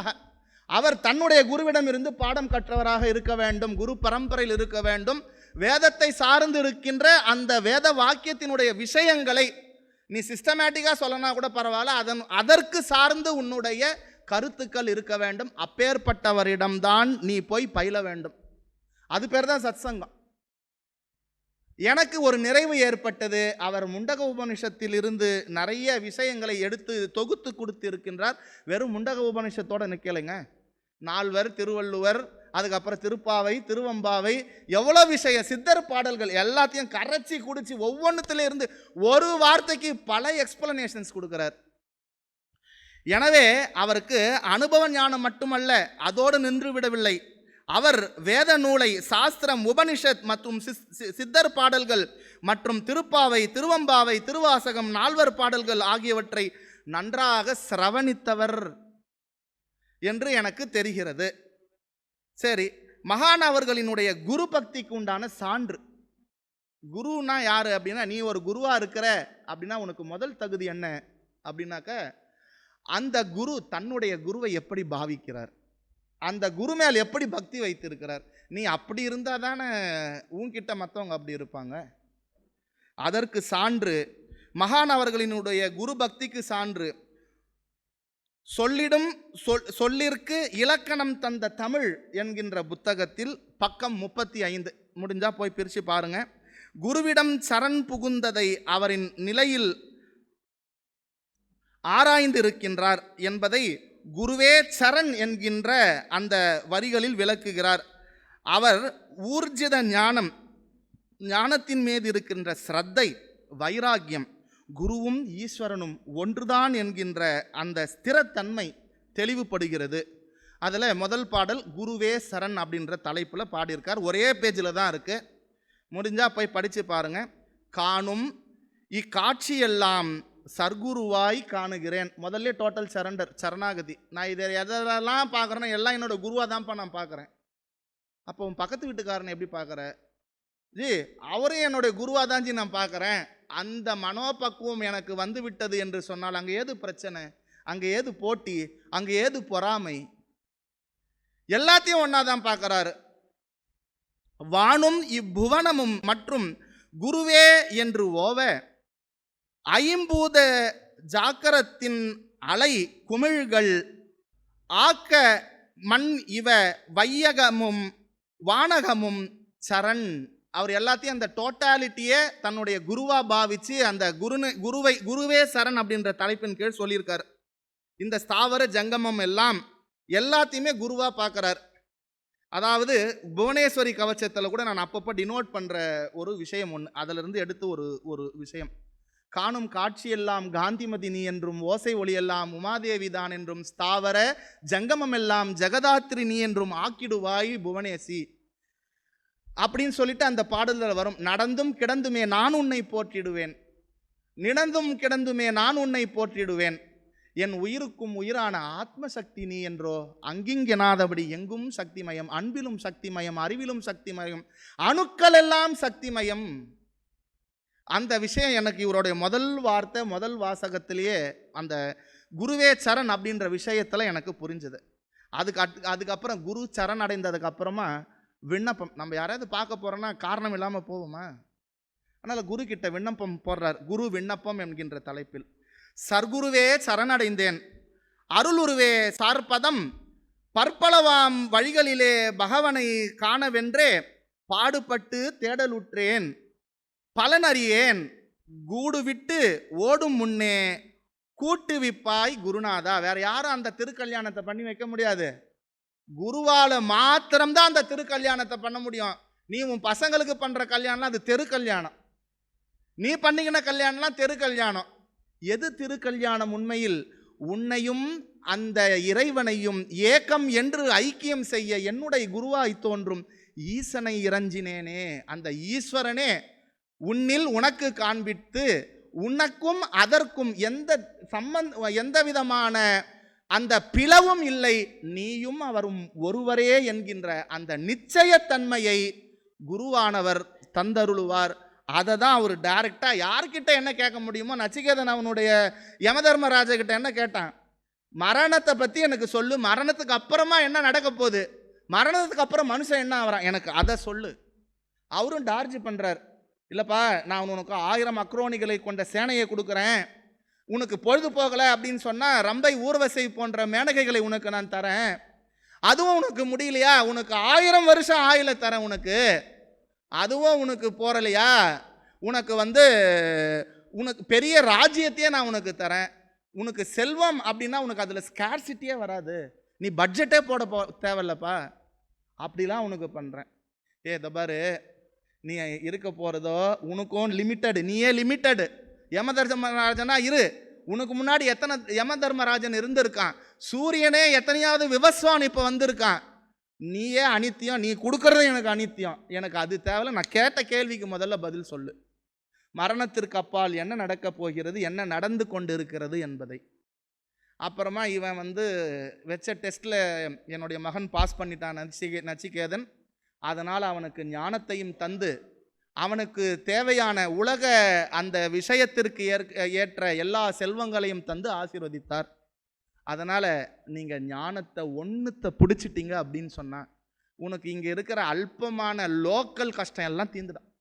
நீ எவ்வளோ பெரிய கஷ்டம் நீ உன்னோட வாழ்நாளில் நினச்சின்னு இருக்க, அதெல்லாம் அல்பம், பிஸ்கட்டு. ஆனால் இருப்பதிலேயே உன்னதத்தில் உன்னதமாக இருக்கின்ற அந்த சிந்தாமணியாக இருக்கின்ற சிந்தாமணியோட இயல்பு என்ன தெரியுமா, அது எந்த பொருளோடு சேர்கிறதோ அந்த பொருளை தங்கமாக ஆக்கிவிடும். குரு எப்பேற்பட்டவர் தெரியுமா, சிந்தாமணியோட மேலானவர். சிந்தாமணி கேவலம், அது தங்கத்தை தான் ஆக்கும். ஆனால் குரு என்கின்ற அந்த சிந்தாமணி தன்னை போலவே மாற்றிவிடும், அப்படியே மாற்றி விட்டுரும், அந்த ஞானத்தை அப்படியே இறக்கி விட்டுவிடும். எனவே குரு ஒருவரால் தான் இந்த இறைவனை உன்னிடம் காட்டி கூட்டி வைக்க முடியும். இதுதான் அத்தாட்சி. பிறகு தனக்கு குரு எப்படி அருள் செய்தார் என்பதை எனக்கு கொடுத்ததோடு இல்லை, ஜி நாங்கள் உபதேசம் வாங்கினோம் ஜி, பை பை ஜி, அத்தோட போல உபதேசம் இந்த நேரத்தில் கொடுத்துடலாம், அது பெரிய விஷயமே இல்லை. எந்த ஒரு விஷயத்தையும் ஆரம்பிப்பது சுலபம், என்னுடைய குருநாதரனுடைய திருவார்த்தை. எந்த விஷயத்தையும் ஆரம்பிப்பது மிக சுலபம், அதை நடத்துவது தான் மிகவும் கடினம். அதை இவர் பண்ணி காமிச்சிருக்கார். அதனால அவர் என்ன சொல்றார், அன்பன் உனை ஏற்றுக்கொண்டேன், குரு முதல்ல ஏத்துக்கிறார். அன்பன் உனை ஏற்றுக்கொண்டேன், வழி ஒன்று உண்டு, அவ்வழியே நேர் வழியாம், வேற வழியே இல்லை. நீ மற்ற முட்டு சந்தெல்லாம் போய் மாட்டின்னு முழிக்காத, இல்லை சுத்து பாதையெல்லாம் போய் சுத்தின்னு இருக்காத, நான் சொல்றேன் பாருப்பா, இதுதான் நேர் வழி. அவ்வழியே நேர் வழியாம், மற்றொன்று இல்லை. கண்மவினை நம்ம முதல்ல பார்த்தோம்ல, அதாவது அவையாரனுடைய விநாயகர் அகவல்ல, அதோடைய கனெக்ஷன் தான் இப்போ நான் சொல்கிறேன். கண்ம வினை அழிந்தொழியும், ஆகாமியம் அணுக மாட்டா. ஆகாமியம்னா என்னவோ ஜி, நாங்கள் சேமியாலாம் கேள்விப்பட்டிருக்கோம், ஆகாமியம்னா என்னன்னு தெரியல. 3 விதமான வினைகள், அதாவது சஞ்சித, பிராராப்த, ஆகாமிய வினை. சஞ்சிதம் அப்படின்றது நம்ம மொத்த ஜென்மமாக எடுத்திருக்கின்ற மொத்த கர்ம வினை பதிவுகளினுடைய கூட்டு, அதுதான் காரண சரீரம்னு நம்ம சொல்கிறது. அதில் இருந்து எந்த ஜென்மத்தில் நீ எது அதிகமாக நன்மை செய்தாயோ, புண்ணியம் செய்தாயோ, எந்த ஜென்மத்தில் நீ அதிகமாக பாவம் செய்தாயோ, அதிலிருந்து ஒரு பகுதியை எடுத்து போட்டு அந்த அந்த வினைக்கு ஏற்ற உடம்பு, சுக துக்காதி போக ஆயத்தனம் சரீரம் தத்துவபோதத்தில் சொல்லுது. நீ சுகத்தையும் துக்கத்தையும் அனுபவிப்பதற்குண்டான இருப்பிடமாக உன்னுடைய மனம், உன்னுடைய உடலும், சுக துக்காதி போக சாதனம் சரீரம், போக சாதனம் சூக்ஷ்ம சரீரம். இந்த ஸ்தூல சரீரம் இருப்பிடம், சூக்ஷ்ம சரீரம் சுகத்தையும் துக்கத்தையும் அனுபவிப்பதற்கு உண்டான இருப்பிடம். உங்களுக்கு எல்லாருக்கும் சந்தோஷம் சந்தோஷம் சொல்றீங்களே, உங்களுக்கு துக்கமே இல்லையா? எனக்கு கொஞ்சம் சொல்லுங்க. துக்கத்தை என் கையில் துக்கமே இல்லை, பாருங்க என் சந்தோஷம். சந்தோஷத்தை உங்களால் எடுத்து காமிக்க முடியுமா? காமிக்க முடியும்? இல்லை, எல்லாருமே சந்தோஷம் சந்தோஷம் சொல்றீங்களே. இங்கே இருக்கிறவங்க மட்டும்தான் இப்போ அதிசயமாக சந்தோஷம் சந்தோஷம் சொல்கிறாங்க. வெளியே போனால் எல்லாரும் எனக்கு துக்கமாக இருக்குது, கஷ்டமாக இருக்குது. நீ எப்படி இருக்க? நானா? அப்புறம் அவங்களுடைய வரலாறு நம்மளே துக்கமாயிடும் அது கேட்டால். அப்படி இருக்கும். இந்த சந்தோஷம், இந்த துக்கம் இரண்டும் யாருக்கு இருக்கிறது அப்படின்னு நம்ம ஆராய்ச்சி பண்ணி பார்த்தோம் அப்படின்னு சொன்னாக்க, இந்த சந்தோஷம் என்பது எப்பொழுதும் நிறைந்து இருக்கிறது. இந்த துக்கமும் சுகமும் போய் வந்துன்னு இருக்கு. இந்த சந்தோஷத்தின் மறுபெயர் ஆனந்தம் அப்படின்னு பேர். அப்படி இந்த சந்தோஷமும் துக்கமும் இது சூக்ஷ்ம சரீரத்தின் உடைய வெளிப்பாடு. சந்தோஷம் இல்லை, துக்கமும் சுகமும் அதுதான் அதில் அனுபவிக்க முடியும். ஆனந்தம் எங்கே அனுபவிக்க முடியும் அப்படின்னா அறிவில் தான், உன்னிடத்தில் தான் உன்னை நீ வந்து அனுபவிச்சிக்க முடியும். எங்கள் வடிவேல் சொல்கிற மாதிரி உங்களை நீங்களே தூக்கி காமிங்க பார்க்கலாம். ஜி நான் 50 கிலோ வெயிட்டு தூக்குவேன் ஜி, அதெல்லாம் விட்டுரு, உன்னை நீ தூக்கி காமி. இது வரைக்கும் ஒரு ரகசியம் சொல்லிட்டா, இது வரைக்கும் உங்கள் உடம்ப நீங்களே முழுசாக பார்த்ததில்லை. பார்த்துருக்கீங்க? யாராவது ஒருத்தர் கை தூக்குங்க பார்க்கலாம். அதை ஒருத்தர் தூக்குறார். ஜி தூக்குறீங்களா, நெத்தி சொறிகிறீங்களா? நெத்தி சொறிகிறேன், ஓகே. அப்போ என்னுடைய உடம்பையே என்னால் முழுக்க பார்க்க முடியவில்லை அப்படின்னா இந்த அகண்ட பரிபூரண சச்சிதானந்த ஸ்வரூபமாக இருக்கின்ற அந்த பரபிரம்மம் அது நீயாக இருக்கின்றாய். எப்படி உன்னுடைய கண்ணால் உன்னுடைய கண்ணையே நேரடியாக காண முடியவில்லையோ அப்படி உன்னால் நேரடியாக காண முடியாது. ஆனால் எப்படி ஜி பண்ணலாம்?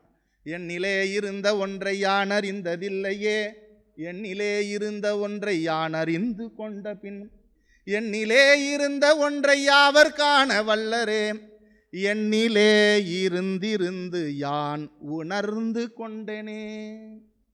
ஞானம் என்பது அறிவது அல்ல, உணர்வது. ஞானம் என்பது அடைவது அல்ல, அது சாத்திய வஸ்து அல்ல, சித்த வஸ்து. அது ஆல்ரெடி உன்கிட்ட இருக்கிறது. அப்படி உன்னிடம் இருக்கின்ற ஒரு விஷயத்தை உனக்கு காண்பித்து கொடுத்த அந்த குரு அவ்வழியே நேர்வழியாம் மற்றொன்று இல்லை, கண்மவினை அழிந்தொழியும் ஆகாமியம் அணுகமாட்டா, கண்ணிடை நடுநாடு நாசி நுனி அதை நாடு. அடுத்தது டைரக்டாக அவருக்கு கிடைச்ச உபதேசத்தை, அவருக்கு என்ன கிடைச்சது, அவருடைய குருநாதர் என்ன சொன்னார் அப்படின்றத டைரக்டாக சொல்லி முடிச்சிட்டார். நான் இன்னும் நிறைய சொல்ல வேண்டியது இருக்குது, எனக்கு நேரம் போராததுனால நான் இதை ரொம்ப சிம்பிளாக மினிமைஸ் பண்ணி தான் இப்போ நான் சொல்லின்னு இருக்கேன். அதில் 2-3 பேஜ் தள்ளிட்டேன், சொல்ல தேவையில்லைன்னு சொல்லிட்டு. இன்னும் அவருடைய மகான் அவர்கள் எழுதிய அந்த புத்தகத்தில் ஒரு வாசகம், நினைவிடத்தில் நினைவை நினைத்து, நினைவை நிறுத்தி, நினைவை சுழற்றி, நினைவில் நிலைத்து, நினைவாய் நினைவில் நினைவோடு நிற்க நினைவும் நானே. இதுக்கு அர்த்தம்லாம் இப்போ நான் சொல்ல மாட்டேன், நீங்கள் புக்கில் போய் தேடுங்க எங்கே இருக்குன்னு சொல்லிட்டு. அந்த ருசியை நான் அனுபவித்த அந்த ருசியை நீங்களும் அனுபவியுங்கள், அதுவே உங்களுக்கு பெரிய ஞானம். இவர் அது மாத்திரம் இல்லை, நிறைய புத்தகங்கள்லாம் எழுதியிருக்கார். அதுவும் ரொம்ப பெரிய விஷயம், ஓம்காரத்திற்கு விளக்கம் சொல்லியிருக்கார். இந்த காயத்ரி ஜபம் எல்லாரும் சொல்லக்கூடாது, எல்லாரும் சொல்லக்கூடாது, பொம்பளை சொல்லக்கூடாது, இதெல்லாம் இந்த தடையெல்லாம் உடச்சி எழுதியிருக்காரு. இதில் ஓம் பூர்பவஸ்வஹ தத்சவிதர்வரேண்யம் பர்கோ தேவஸ்ய தீமகி தியோ யோனஃப் பிரச்சோதயாத்.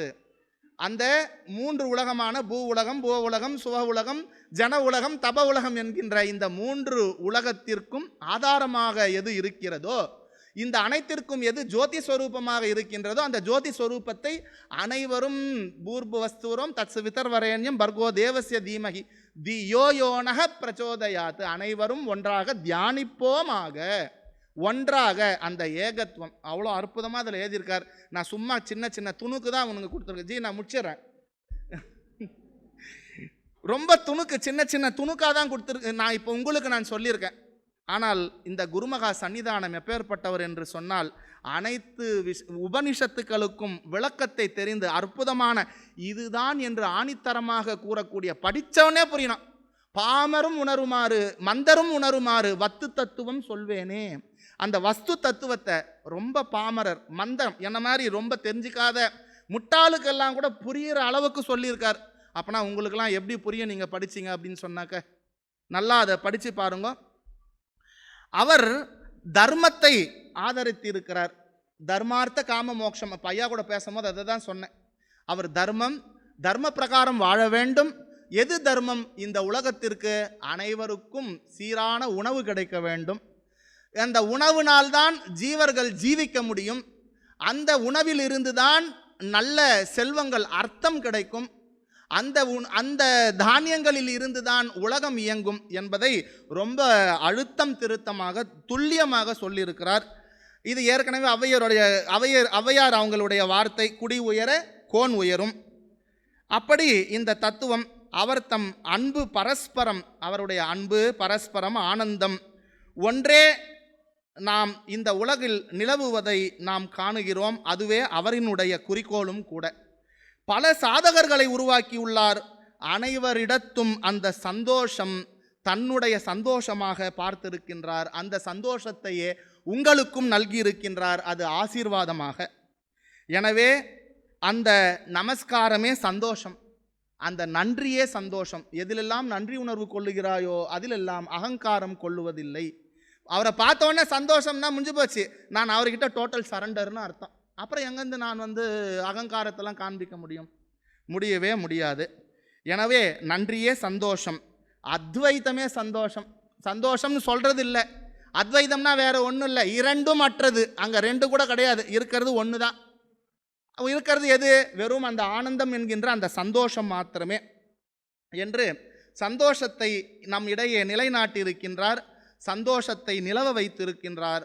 வாழ்க குரு, வாழ்வாங்கு வாழ்க அவர் தம் புகழ்.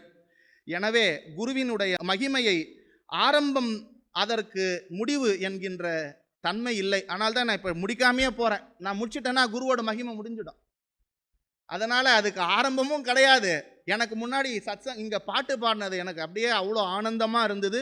கொஞ்ச நேரம் தன்னிலை மறந்து எண்ணில் நான் இருந்தேன் அந்த பாட்டு கேட்கும் போதெல்லாம். எனவே இந்த குருவின் மகிமையை முடித்து அது முடிந்தது என்று சொல்வதற்கு எனக்கு இடமில்லை, எனக்கு அந்த தகுதியும் இல்லை. குரு ஆனந்த பூர்த்தியான பூரணம். அப்பேற்பட்ட அந்த பூரணம் எங்கும் நீக்கமர நிறைந்திருக்கின்றது.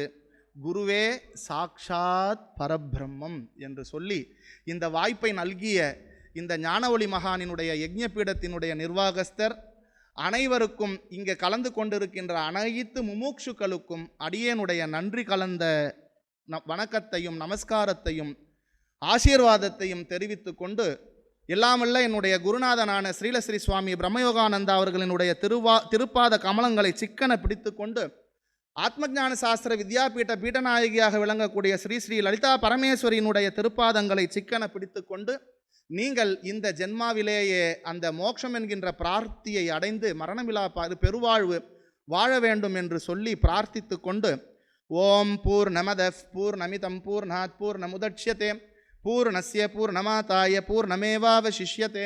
ஓம் சாந்தி சாந்தி சாந்தி. ஹரிஹி ஓம். ஸ்ரீ குருப்யோ நமஹ. ஹரிஹி ஓம். மூர்த்தியெல்லாம் வாழி எங்கள் மோனகுரு வாழி, அருள் வார்த்தை என்றும் வாழி அன்பர் வாழி பராபரமே.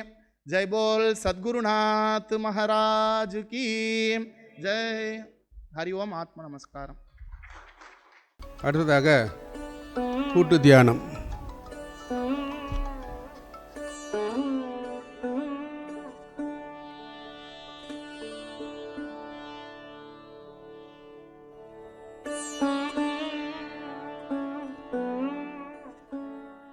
குருவே சரணம்.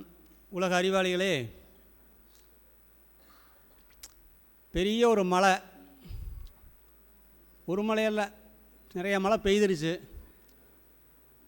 அதில் பெய்து முடிஞ்சதுக்கப்புறம் ஒரு சாரல் வந்துச்சுன்னா அது நமக்கு பெருசாக இருக்குமா? அந்த மாதிரி தான் ஒரு சாரல் மாதிரி. ஏன்னா பெரிய பெரிய மலைகளாக நம்ம குருஜி ஒருத்தர் வந்தாங்க, அவங்க பண்ணாங்க, டிஎஸ்பி ஐயாவுக்கு சொன்னாங்க, நிறைய விஷயங்கள் சொல்லியிருக்காங்க. இப்போ பேசுகிறதுக்கு சொல்கிறதுக்கும் எல்லாமே சொல்லிட்டாங்க, மிக தெளிவாக விவரமாக சொல்லிட்டாங்க. இருப்பினும் கூட ஏதோ ஒரு சில துளிகள் பகிர்ந்துக்கலாம். இப்போது உலகாயுதமாக நம்ம பார்க்கும்போது மரணம் அடைஞ்சிட்டால் நம்ம ஐக்கியம்னு நம்ம சொல்லி பண்ணுவோம். ஐக்கியம் ஆயிட்டாங்க, மரணம் அடைஞ்சிட்டாங்க, இந்த மாதிரியெல்லாம். ஆனால் விழா அப்படிங்கிறது இந்த மரணத்துக்கு ஒரு விழா எடுக்கணுன்றது நம்ம இது வரைக்கும் நம்ம எங்கேயுமே நம்ம கேள்விப்படாத ஒரு விஷயம். ஜெயந்தி பண்ணுவாங்க, ஆனால் விழாங்கிறது நம்ம பீடத்தில் மட்டும்தான். சத்தியோதயத்தின் 7ஆம் திருநாள்னு சொல்லிட்டு ஜெகத்மா குரு ஞானவள்ளல் பரஞ்சோதி மகான் அவர்களுடைய ஐக்கிய தினத்தை நம்ம கொண்டாடுறோம். அதே போல் நம்ம சுவாமிஜியினுடையதையும் அகண்டாகாரத்தின் 6ஆம் திருநாள்னு சொல்லி நம்ம விழாவாக நம்ம கொண்டாடிட்டு இருக்கோம். அது என்ன வித்தியாசம் ரெண்டுக்கு?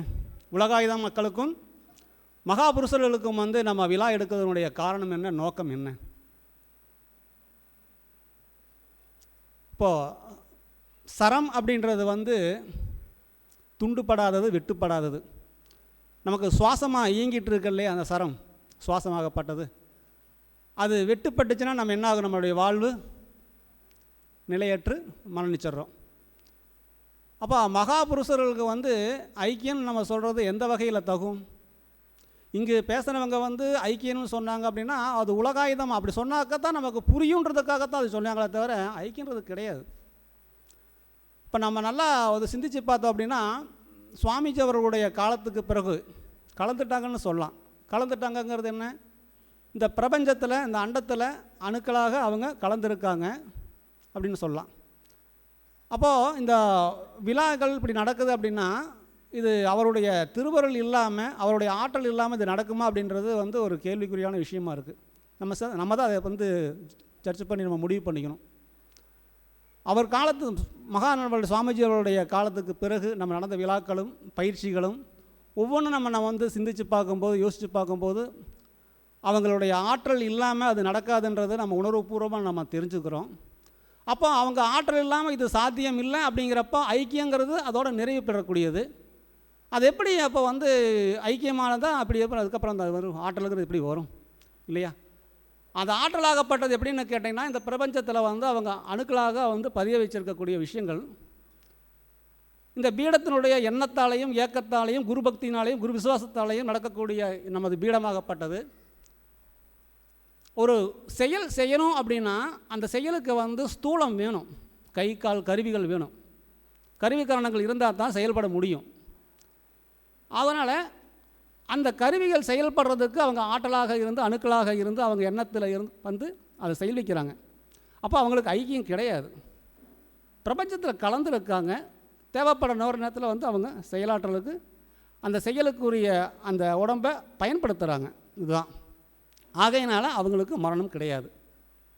அதனால் இது 6 அப்படிங்கிறத வந்து அகண்டாகாரத்தின் 6ஆம் திருநாளுன்றதுக்கு வந்து விளக்கங்கள் வந்து அந்த அந்த சிறார்கள் முதற்கொண்டு ஐயா முதற்கொண்டு விளக்கங்கள் நிறையா கொடுத்துட்டாங்க. இருப்பினும் கூட வந்து பார்த்திங்கன்னா உலகாயுதமாக இருக்கக்கூடிய அந்த 6னுடைய சிறப்பு எல்லாத்துலேயும் 6 இல்லாத எதுவுமே கிடையாது. நம்ம கடந்த வாரம் நமக்கு 1ஆம் தேதி என்ன தைப்பூசம். தைப்பூசத்துக்கு பார்த்திங்கன்னா என்ன 6 படை வீடுகள் அனைத்துலேயுமே வந்து நல்லா மங்களகரமாக பக்தியோட உருக்கத்தோடு அந்த முருகப்பெருமானை தரிசிக்கிறதுக்கு எல்லோரும் செய்கிறாங்க. ஆனால் நம்ம அப்படி இல்லை, நம்ம இருந்த இடத்துலையே தரிசிக்கக்குண்டான வாக்கியத்தை நமக்கு கொடுத்துருக்காங்க. ஏறுமையில் ஏறி விளையாடு முகம் ஒன்று, ஈசனோடு ஞானமொழி பேசு முகம் ஒன்று, கூறுமடியார்கள் முகம் தீர்த்த முகம் ஒன்று, குண்டுருவ வந்த வேல்முருகம் ஒன்று,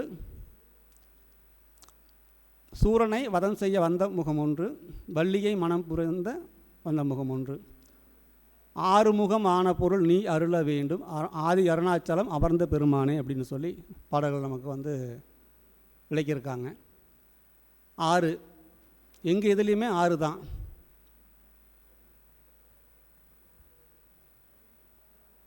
ஒரு சிறப்பான ஒரு பாடல், ஒரு பக்தி பாடல்கள் ஒன்று வரும்.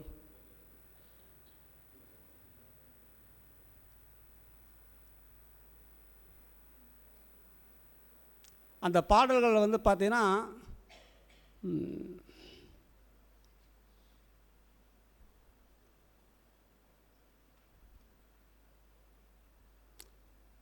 ஆறு முகமே அழகென்று அறிந்தேன் வரும். 1000 கோடி முகங்களை பார்த்தேன், 6 முகமே அழகென்று அறிந்தேன், கோயிலை தேடி நான் செல்லாமல் குமரா உன்னை நான் கும்பிட வேண்டும் அப்படின்னு சொல்லி அந்த குமரன் இருக்கக்கூடிய இடம், அந்த குண்டு இருக்கக்கூடிய இடமெல்லாம் குமரன் இருக்கக்கூடிய இடம்னு சொல்லி சாமி சொல்லுவாங்க. அப்போ பார்த்தீங்கன்னா அந்த 6 முகம் அப்படிங்கிறது என்னென்னு கேட்டிங்கன்னா பரிசம் சுவை நாளம் நாற்றம் கேள்வி பார்வை இந்த யூகங்கிறது அதை அறியக்கூடியது அந்த சிதாகாசத்தில் இருக்கக்கூடிய அந்த 6 பின்னல்களாக பின்னிருக்கிறத பற்றி டிஎஸ்பி அழகாக சொன்னாங்க. அப்போ அதை அறியக்கூடியது அதுவும் 6ஆகத்தான் இருக்குது. நமக்கு வந்து 7 ஆதாரங்கள் உடம்பில் வந்து பார்த்திங்கன்னா 7 ஆதாரங்களை குறிப்பிட்டாங்க. மூலாதாரம், சுவாதிஷ்டானம், மணிப்பூரகம், அநாகதம், விசுக்தி, ஆக்ஞான்னு சொல்லக்கூடியது. அந்த ஆக்ஞான ஸ்தானத்தில் வந்து நம்ம வந்து அந்த உணர்வை நிறுத்தி நம்ம தியானித்தோம்னா தான் அந்த 6ஆவது இடமா இருக்கக்கூடிய அந்த உணர்வு, அந்த இடத்துல நம்ம உணர்வை நிறுத்தி நம்ம தியானித்தோம்னா தான் அந்த 7ஆவது பீடத்துக்கு நம்ம போக முடியும். அது நுழைவாயில் இதுதான், முக்திக்கு முதல் வாசல் இருக்கக்கூடிய அந்த நுழைவாயில் இருக்கக்கூடியது இதுதான். இந்த வாசல் நுழைஞ்சு தான் நம்ம வந்து சிதாகாசத்துக்கு நம்ம போக முடியும். அப்போ பார்த்தீங்கன்னா நமக்கு எப்படின்றது இந்த 6, 7ங்கிறது வந்து நமக்கு ரொம்ப ஒரு அந்த 7 நிலைகள்லேயே முக்கியமாக இருக்கக்கூடிய இந்த 6, 7ங்கிறது வந்து ரொம்ப ஒரு பிரசித்தி பெற்றதாக இருக்குது. ஆனால் அதைத்தான் நம்ம வந்து தேர்ந்தெடுத்து 6ஆம் திருநாள் என்றும் சத்தியோதயத்தின் 7ஆம் திருநாள் என்றும் நம்ம வந்து கொண்டாடி கொண்டிருக்கோம். அது எப்படி ஒரு இணைப்பாக ஒரு அமைப்பாக ஒரு அமைச்சிருக்கு பாருங்கள். 6ன்றதும் அந்த 6ஆம் தேதிக்குரிய நாளாக நம்ம சுவாமிஜி ஆகப்பட்டது, அந்த ஆறுமுக பெருமானாகப்பட்டிருக்கக்கூடிய இந்த சுழிமுனையாகவும், அதே போல் வந்து அந்த 7 அப்படின்னு சொல்லக்கூடிய அந்த சிதாகாசமாகப்பட்டது, அந்த 7னுடைய உட்பொருளாக வந்து பரஞ்சோதி மகான் அவர்களுடைய ஐக்கிய, அதாவது அவர் கலந்த தினமும் அவருடைய உபதேசம் பெற்ற தினமும் அந்த மாதிரி ஒரு அமைப்பாக வந்து நமக்கு அமைஞ்சிருக்கிறது. அதனால் வந்து இந்த அகண்டாகாரத்தின் 6ஆம் திருநாள் அப்படிங்கிறது துண்டுப்படாதது, வெட்டுப்படாதது. அதை பற்றி நல்லாவே விளக்கங்கள் அவங்க கொடுத்துருக்காங்க. ஆகையினால் அனைத்துக்கும் காரணமாக இருக்கக்கூடியது அந்த ஆக்ஞாஸ்தானம் தான் அப்படின்றத சாமிஜி இப்போ விளக்கமாக நமக்கு கொடுத்துருக்காங்க. அதை பயன்படுத்தக்கூடிய வந்து எல்லா வகையிலும் கொடுத்துருக்காங்க. அதனால் அதுக்கு காரணம் நம்ம இந்த எல்லாமே தன்னைத்தான் அறிகிறது தான், அந்த அறிவுக்குண்டான வழியை தான் இந்த சுழிமுனையில் நமக்கு கொடுத்துருக்கு. இது எல்லாம் நம்ம தெரிஞ்சுக்கணும் அப்படின்னாக்க இந்த தியானத்தை தவறாமல் நம்ம பயிலணுங்கிறது தான். அதனால் எல்லாமே அவங்க வந்து விளக்கங்களை அவங்க கொடுத்துருக்கிறதுனால நாம் பேசுகிறது ஒன்றும் இல்லை. அதனால் செழிக்கட்டும் விவசாயம், சீர்படட்டும் நிர்வாகம், நிலவட்டும் புன்சிரிப்பு உலக மக்களின் முகங்களில், வளர்க ஆன்மீகம், வாழ்க வாழ்வாங்கு. சந்தோஷம் சந்தோஷம் சந்தோஷம். அறிவிப்புகள். மெய் சிவகுமார் அவர்கள், அறங்காவலர், ஈரோடு. சத்குருவே சரணம். சகோதர சகோதரிகளுக்கு எனது வணக்கங்கள். வருகின்ற மார்ச் மாதம் சுவாமிஜி அவர்களது 98வது ஜெயந்தி விழா 22/3/26 ஞாயிற்றுக்கிழமை அன்று ஈரோடு தலைமை சபையில் மிகச் சிறப்பாக கொண்டாட ஏற்பாடு ஆகியுள்ளது. அனைவரும் வந்து கலந்து கொண்டு தங்களை மென்மேலும் ஆன்மீகத்தில் ஈடுபடுத்தி வளர்ச்சியடைய கேட்டுக்கொள்கிறோம். வரும் மே மாதம் முதல் வாரத்தில் சிறுவர் சிறுமியருக்கான கோடைகால பயிற்சி இங்கே கயப்பாக்கத்தில் நடக்க இருக்குது. அதுக்கு உண்டான விவரங்களை லலிதா மற்றும் சந்திரியாவிடம் கேட்டு தெரிந்து கொள்ளவும். சாமிஜி அவர்களது 100ஆண்டு விழா 2028 அன்று நடைபெற உள்ளது. அது வந்து மார்ச் மாதம் வந்து எங்கள் ஈரோட்டில் வந்து துவக்க விழாவும் வச்சுருக்கோம். அதுக்கு வந்து ஒரு மலர் வெளியிடான்னு இருக்கோம். அதுக்கு வந்து நம்ம சண்முகராஜா அவங்க தலைமையில் தங்களது சாமிஜிக்கும் நம்மளுக்கும் உண்டான தொடர்புகள், அனுபவங்கள் என்ன ஏதுன்ட்டு கட்டுரையாக கேட்டு இப்போ இருந்தே கொடுக்க ஆரம்பிச்சிங்கன்னா தான் நாங்கள் அது புக்கு ரெடி பண்ண முடியும். அது வந்து ஒவ்வொருத்தர்கிட்டையும் நாங்கள் கேட்டுக்கிறோம் கொடுக்கணுன்ட்டு. அப்புறம் சாமிஜிகள் அதில் புத்தகங்கள் நிறைய விற்பனைக்கு இருக்குது. அது இங்கேயும் இருக்குது, ஈரோட்டில் இருக்குது, மத்திய சபையில் இருக்குது. எல்லாம் வாங்கி பயன்பெறுமாறு கேட்டுக்கொள்கிறோம். 2026 காலண்டர்கள் விற்பனைக்கு உள்ளது. வாங்காதவங்க வாங்கிக்கிங்க. அது இன்னும் கொஞ்சம் தான் இருக்குது. எல்லோரும் அது வாங்கி ஒவ்வொருத்தர் வீட்லேயும் இருக்கணுன்ட்டு கேட்டுக்கிறோம். டிஷர்ட்டு, சேலை, அதாவது சபையினோட சேலைகள், டிஷர்ட்டுகள் விற்பனைக்கு உள்ளது. அதையும் வாங்கி பயன்பெறுமாறு கேட்டுக்கொள்கிறோம். நன்றி, வணக்கம். செல்வத்துள் செல்வம், செவிச்செல்வம், அச்செல்வம் செல்வத்துள் எல்லாம் தலை. இப்போது நம்முடைய ஞானாசிரியர்கள் மற்றும் உணர்வாளர்கள் எல்லாம் இந்த நம்முடைய குருஜி அவர்கள் உரை நிகழ்த்தினார். இதெல்லாம் கேட்க கேட்க நமக்கு செவிக்கு உணவில்லாத போது சிறிது வயிற்றுக்கு மிகப்படும் அப்படின்ற ஒரு கருத்து. இப்போ நம்ம உணவையே மறந்துட்டோம். ஏன்னா செவிக்கு நல்ல விருந்து நமக்கு கிடச்சிருக்குது. நம்முடைய மகான்கள் நமக்கு நிறைய பக்தியுடைய நூல்களையும் அறிவு பெறுவதற்கான நூல்களையும் எழுதி வச்சுருக்காங்க. நம்முடைய ஞானவழி மகான், இது போதாது என்ன, ஞானவழி மகான் அவர்கள் ஒரு ஆதங்கத்தை வெளியிட்டிருக்கிறார். உலக மக்களிடையே இருக்கக்கூடிய சுயநல வெறியும் பகைமை உணர்வும் பூண்டோடு அழிந்து எரிந்து ஒழிந்து சாம்பலாக வேண்டும். மக்கள் அனைவரும் சந்தோஷமாக வாழ்வாங்கு வாழ பிரார்த்திப்போமாக என்று தன்னுடைய எண்ணத்தை வெளியிட்டிருக்கிறார். நாமும் அவ்வாறு அவள் சொல்படி நடந்து வாழ்வில் மேன்மை அடைய வேண்டுமாய் கேட்டுக்கொள்கிறேன். அடுத்ததாக ஞானாசிரியர் சண்முகராஜா அவர்கள் சந்தோஷ உரை நிகழ்த்துவார். சந்தோஷம். குருவே சரணம். சுவாமிஜி அவர்களோட ரொம்ப எளிமையான போதனை. நிம்மதியே வாழ்வின் நோக்கம். அதை வந்து நம்ம சுவாமிஜி நமக்கு நிறைய சத்சங்கத்தில் எக்ஸ்பிளைன் பண்ணியிருக்காங்க. இருந்த போதிலும் என்னோடய அனுபவங்கள்லேருந்து சிலதை பகிர்ந்துக்க விரும்புகிறேன். இப்போ நாம் வந்து ஒரு பிரச்சனையில் இருக்கிறதுக்கு விரும்புகிறதில்ல. எப்படியாவது அந்த பிரச்சனையிலேருந்து வெளியில் வரணும் அப்படின்றத நம்ம யோசிக்கிறோம். அது எந்த பிரச்சனையாக இருந்தாலும் சரி, ஒரு லோன் பேமெண்ட் டியூவாக இருந்தாலும் சரி, இல்லை ஒரு எம்ப்ளாயி சேலரியாக இருந்தாலும் சரி, பேமெண்ட் வரலன்றதா இருந்தாலும் சரி, ஒரு வேலை கிடைக்கிறதா இருந்தாலும் சரி, எப்படி வந்து நம்ம அந்த பிரச்சனையை நம்ம அணுகிறோம் அப்படின்னா நம்ம அறிவை கொண்டு தான். அந்த பிரச்சனைகள் இல்லாமல் இருக்கிறது தான் அந்த நிம்மதியான நிலை. அதாவது சலனமற்ற நிலை. இதுக்கு நம்ம எப்படி உதாரணமாக எடுத்துக்கலாம்னா, ஒரு குளம் இருக்குது. குளமில் வந்து ஒரு நிர்மலமான நிலை, அந்த தண்ணி சலனமற்று இருக்குது. ஒரு கல் அந்த குளத்தில் விழுந்தது அப்படின்னா அந்த ரிப்பிள்ஸ், அந்த அலைகள் ஏற்படுது. அந்த மாதிரி அந்த மனமானது சலனமற்ற நிலையில் இருக்கும் பொழுது நிம்மதியாகத்தான் இருக்கிறது. எண்ணம் என்ற அந்த சலனம் வரும்பொழுது அந்த நிம்மதி கெடுகிறது. அந்த எப்பொழுதும் நம்மளுடைய இயல்பான நிலை அந்த நிம்மதி தான். நாம் தான் அதிலிருந்து வெளியில் வரோம். அந்த நிம்மதி அப்படின்றத வந்து நம்ம வந்து காசை கொடுத்து நம்ம வாங்கிட முடியாது. ஒரு புகழ்னால் நம்ம வந்து அந்த நிம்மதியை வாங்கிட முடியாது.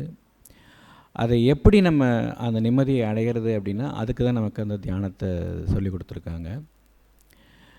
இப்போ மகானோட வாக்கியத்தை எடுத்துக்கிட்டோம்னா, கடலில் நீந்தி தத்தளிப்போர்க்கு அவர்கள் இடுப்பில் கட்டியுள்ள நன்றியும் விசுவாசமுமான அந்த கயிறு நன்கு அழுந்தி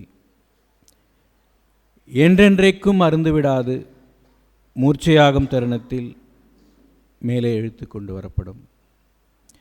நாம் அனைவரும் இந்த சம்சாரம் என்ற இந்த சாகரத்தில் தத்தளித்து கொண்டிருக்கும் பொழுது குருமகான் அவர்கள் அந்த கயிறு என்பது நாம் பண்ணுற அந்த தியானம்தான். நம்மளுடைய நன்றியும் விசுவாசமான அந்த கயிறு என்ன சொல்கிறாங்க, நன்கு அழுந்தி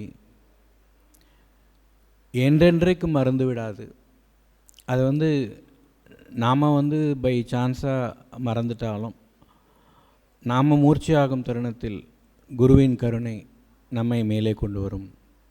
இதற்காக நிம்மதி என்ற அந்த குறிக்கோளை அடைவதற்காக, நம்முடைய நிலையான நிம்மதியை அடைவதற்காக என்று சொல்லிக்கொண்டு, இந்த வருகை தந்திருக்கும் அனைத்து மெய்யுணர்வாளர்கள், ஞானாசிரியர்கள் மற்றும் எக்ஸ்டர்னல் கெஸ்ட் செந்தில்குமார் குருஜி மற்றும் அந்த பீடத்தை சார்ந்த மற்ற சீடர்கள் அனைவருக்கும் நன்றியை தெரிவித்துக் கொள்கிறேன். சந்தோஷம், சந்தோஷம், சந்தோஷம்.